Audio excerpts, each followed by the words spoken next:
एक औरत के यहाँ एक बेटा पैदा हुआ, लेकिन उस बेटे के दोनों कान बाहर से नहीं थे लेकिन अंदर से बिल्कुल ठीक थे। उसने डॉक्टर से पूछा तो डॉक्टर ने कहा कि ये मजूर नहीं है बल्कि इसके बाहर से कान नहीं है। माँ बहुत परेशान हो गई और समझ गई कि ये दुनिया में से जीना मुश्किल हो जाएगा, लोग तो इसके मजाक उड़ाएंगे, इसका तंज करेंगे।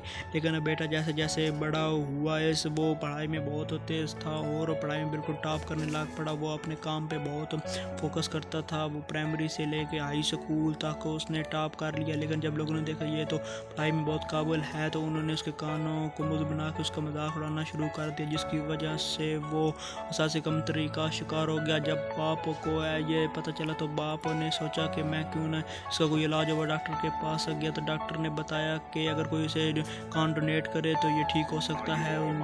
बाप ने मशवरा किया और उन्हें एक डोनर मिल गया। जब उन्होंने बेटे को ये बताया कि तुम्हें एक कान देने वाला मिल गया तो वो बहुत खुश हुआ और वो दोबारा काम में आगे बढ़ने लग पड़ा और कामयाब होने लग पड़ा। माँ बाप ये एक बहुत खुश हो गया। लेकिन अचानक एक दिन उसकी माँ फोत होगी। जब उसकी माँ फोत होगी तो वो बाप से बेटे ने पूछा कि वो डोनर कौन था, तो बाप ने उस दिन बताया कि वो तुम्हारी माँ थी, तब ही तो वो तुम्हारे सामने नहीं आया करती थी। जब से ये पता चला तो वो बहुत खुश भी हुआ और रोया भी। और